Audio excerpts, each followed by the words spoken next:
नमस्कार दोस्तों, मैं हूं विवेक प्रजापति और आप सभी को अपने इस यूट्यूब चैनल पर स्वागत करता हूं। दोस्तों, आज की क्लास जो हम करने वाले हैं रिवीजन का सेकंड क्लास है, जिसमें हम रिवीजन करने वाले हैं डाउ थ्योरी और सपोर्ट एंड रेजिस्टेंस कैसे काम करते हैं मार्केट में। तो चलिए क्लास में कंटिन्यू होते हैं। हेलो दोस्तों, आज की क्लास जो होने वाली है जिसमें हम डाउ थ्योरी को रिवीजन करने वाले हैं पूरा जीरो से लेकर हाई लेवल तक। तो कल वाली वीडियो अगर आप नहीं देखे हैं तो आप हमारे प्लेलिस्ट में जाकर रिवीजन क्लास 1 को देख सकते हैं। दूसरी क्लास है जिसमें हम एक ही क्लास में 2 क्लास को कवर करने वाले हैं। तो चलिए स्टार्ट करते हैं। सबसे पहले हम ये जानेंगे कि डाउ थ्योरी जो है अप ट्रेंड में कैसा होता है, क्या क्या होता है उसमें। तो आप ध्यान से देखेंगे कि एक हाई होता है, एल फॉर लो होता है, डबल एच मतलब होता है हायर हाई, एच एल का मतलब होता है हायर लो।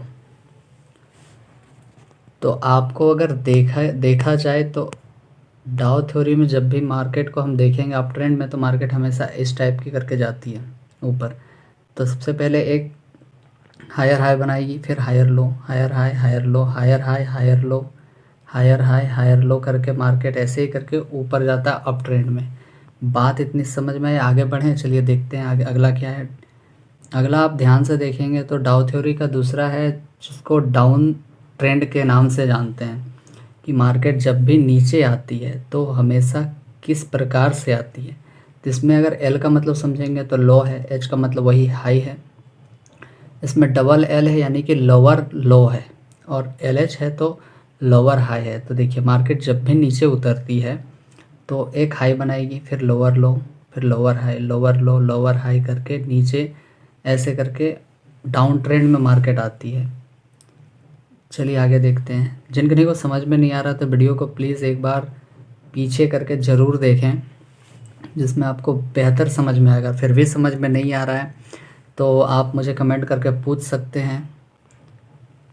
तीसरा क्या है, डाउ थ्योरी का तीसरा जो होता है वो साइडवेज होता है। साइडवेज ट्रेंड किसको कहते हैं? जब मार्केट दो रेखाओं के बीच फंस जाती है, यानी कि एक रेजिस्टेंस की लाइन होगी, दूसरा सपोर्ट की लाइन होगी। जब इस लाइन के बीच में मार्केट फंसती है तो उसको हम साइडवेज ट्रेंड कहते हैं। इसमें हमें ट्रेड तभी लेना चाहिए जब हमें पूरा एक्सपीरियंस हो, यानी कि ये हमेशा प्रो ट्रेडर्स के लिए बाय और सेल का ऑप्शंस होते हैं। न्यू ट्रेडर्स को इसमें समझ में नहीं आता है तो उसमें काफ़ी लॉस हो सकता है। इसीलिए अगर आपको ट्रेडिंग करना ही, आप न्यू हैं, तो आप हमेशा अप ट्रेंड में वर्क कर सकते हैं, डाउन ट्रेंड में बाय और सेल कर सकते हैं।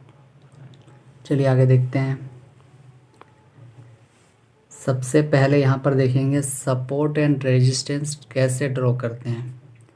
तो अभी हमने देखा कि ये रहा सपोर्ट, रेजिस्टेंस, ये रहा सपोर्ट की लाइन, ठीक है। दूसरा क्या है, chart and candle stick.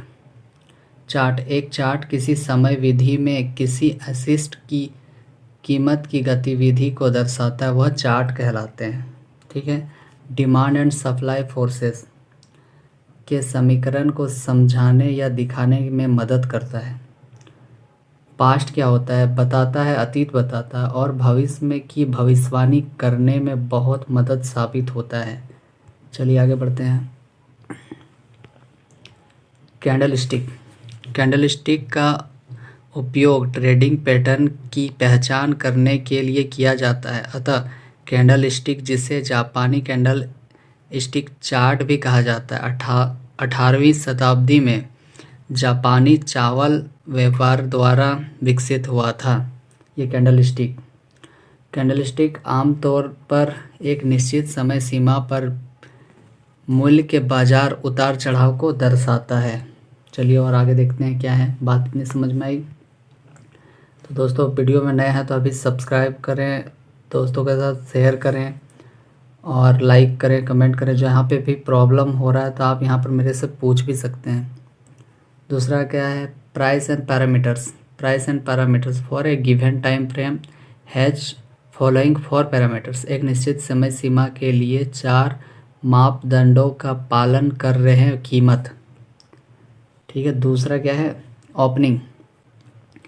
Opening price usually reflects emitters opinion of value. शुरुआती कीमत आमतौर पर मूल्य के बारे में एमिटर की राय को दर्शाती है। चलिए आगे देखते हैं।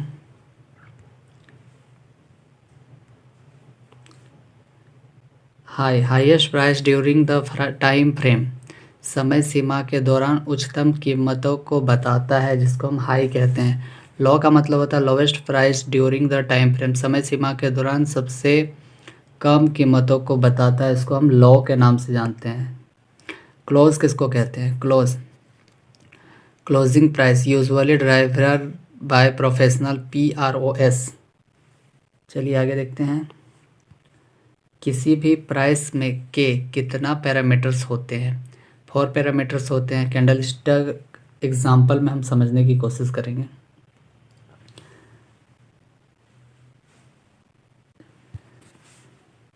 इस कैंडल को आप देख रहे होंगे, ठीक है, ये रेड कैंडल है। इसका ओपन यहाँ पर होता है और क्लोज इधर कहीं होगा, क्योंकि अगर हमें पता होगा कि मार्केट जब नीचे आएगा तो कैंडल ऐसे ही टाइप का बन के नीचे की ओर क्लोज होगा ना, तो ये तो ओपन है। और इसको अगर ध्यान से देखेंगे तो ग्रीन कैंडल है, इसका ओपन यहाँ कहीं हुआ होगा तो क्लोज इस साइड होगा। कहाँ पर होगा, कितना बड़ा होता है कैंडल, ये तो टाइम बताता है।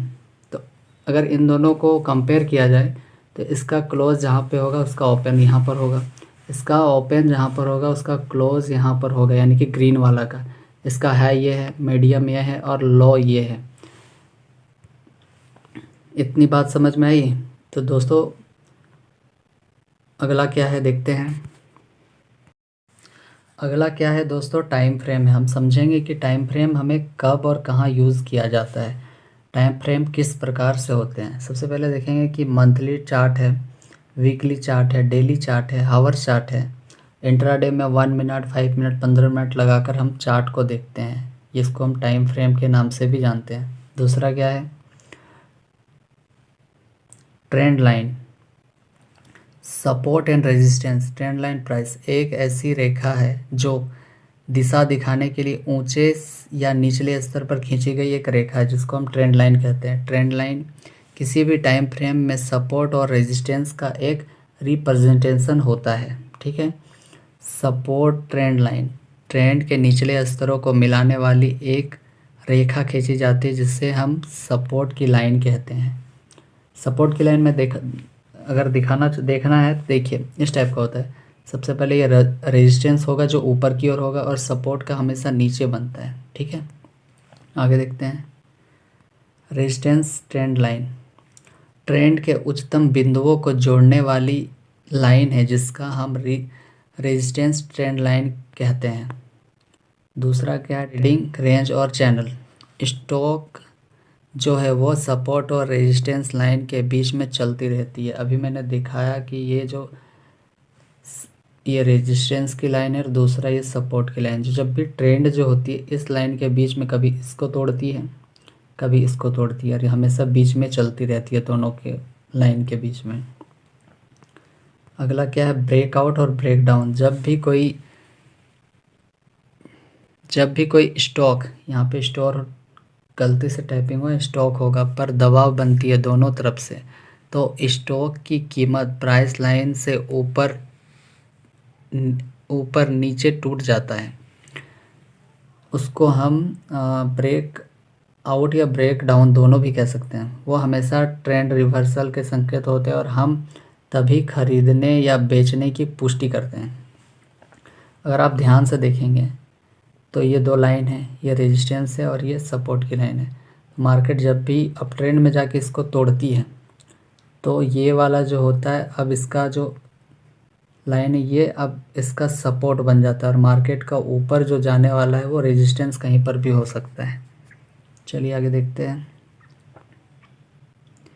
हमेशा याद रखें, नीचे की रेखा लाइन को हम हमेशा सपोर्ट की लाइन कहते हैं। अभी मैंने देखा कि ये नीचे की लाइन ये सपोर्ट है और ऊपर की लाइन को हम रेजिस्टेंस की लाइन कहते हैं।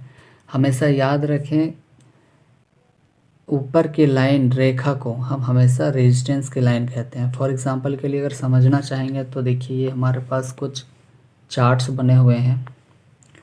आप अगर देखेंगे तो ये वाइट वाली लाइन जो है ये रेजिस्टेंस की लाइन है और मार्केट कई बार इसमें आके अप ट्रेंड डाउन ट्रेंड में रहा है और साइडवेज भी रहा है। दूसरा क्या है, अगला क्या है, सपोर्ट की लाइन है। सपोर्ट की लाइन अगर ध्यान से आप देखोगे तो यहाँ पर जो वाइट वाली लाइन है ये सपोर्ट की लाइन कहा जाता है। इसमें मार्केट कई बार higher high higher low, higher high higher low बना करके कई बार ये अगर ध्यान से आप देखेंगे तो ये साइडवेज भी रहा है। अगला क्या है, इम्पोर्टेंट नोट्स। जब भी सपोर्ट की लाइन टूटता है तब वह रेजिस्टेंस की लाइन बन जाता है। आप अगर ध्यान से देखेंगे तो पता चलेगा। मान लीजिए सपोर्ट की लाइन है, एक मिनट, ये सपोर्ट की लाइन है और ये रेजिस्टेंस की लाइन है।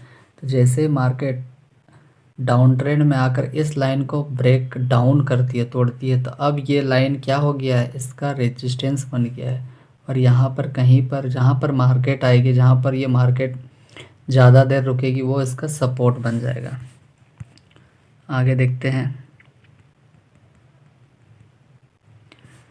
जब भी रेजिस्टेंस की लाइन टूटता है तब वह सपोर्ट की लाइन बन जाता है। अब ध्यान से देखिएगा, मान लीजिए रेजिस्टेंस की लाइन है और ये सपोर्ट की लाइन है। मार्केट यूं करके अप ट्रेंड में जाकर अगर इस लाइन को तोड़ती है तो अब ये सपोर्ट हो गया ना, इसके बाद मार्केट कहीं भी जा सकता है क्योंकि ये है रेजिस्टेंस की लाइन। बात इतनी समझ में आई। आगे देखते हैं। और एक चीज़ आप हमेशा याद रखें कि रिवीजन करते रहना है। ऐसा नहीं है कि पढ़ा लेने के बाद आपको हमेशा सब कुछ याद हो जाएगा, क्योंकि नहीं, ऐसा नहीं हो सकता है। अगर आप ज़्यादा मार्केट में अगर बने रहना चाहते हैं तो आपको हर चीज़ पढ़ाया हुआ को रिवीजन करना पड़ेगा। इसीलिए मैं 2-2 वीडियो को एक ही बार ऐड कर रहा हूँ। तो एक चीज़ और बता देना चाहता हूँ कि अभी आप लोगों की जो क्लास है स्टॉक मार्केट की वो ख़त्म नहीं हुई है, अभी आगे और चलने वाली है।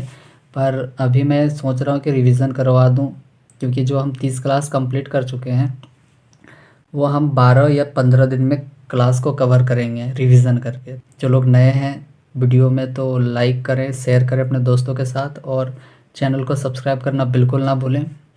तो आज के लिए इतना ही। गुड नाइट, अपना ध्यान रखें, शुभ रात्रि सभी को और रिवीजन करते रहें।